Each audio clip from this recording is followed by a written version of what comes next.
তো তোমার কি সমস্যা? তুমি তো খুব এনজয় করতেছো, তোমার মধ্যে কোনো পাত্তা মানে কোনো আপত্তি নাই। হ্যাঁ, তুমি একবার আমার ফিলিংসটা বুঝবা না? আমি তোমার ফিলিংস নিয়ে ভাবি নাই শাওন।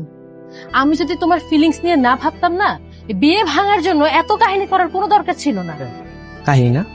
কাহিনী তো দেখতেছি আমি। মানে তোমার চিংড়ি মাছ দেওয়া, তোমার কোনটা ভালো কোনটা মন্দ, তোমার প্লেট আগায় দেওয়া, সব তুমি খুব এনজয় করতেছো। তোমার কোনো আপত্তি নাই, মানে তুমি একবার নাও করতেছো না, তোমার মুখে হাসি থামতেছেই না। আচ্ছা, একটা মানুষ খাবার তুলে দিচ্ছে, ভদ্রতার খাতিরে হইলেও তো একটা হাসি দিতে হয়, তাই না? আমি যদি তার সাথে খারাপ ব্যবহার করি, তাকে ইগনোর করি, সে সন্দেহ করবে না? আমি জানি না, দেখো তুমি না, মানে তোমার অ্যাপ্রোচ দেখে আমার মনে হচ্ছে তুমি আস্তে আস্তে ওনার ওনার পাওয়ার, ওনার টাকা পয়সা দেখে না তুমি ওনার প্রতি দুর্বল হয়ে যাচ্ছ। কি করলা তুমি এটা? এত দিনের ভালোবাসা, এত দিনের ভালোবাসার উপর তোমার এতটুকু বিশ্বাস না? বিশ্বাস ছিল, কিন্তু আমার চোখের সামনে আমি যা দেখতেছি না, আস্তে আস্তে আমার বিশ্বাস উঠে যাচ্ছে।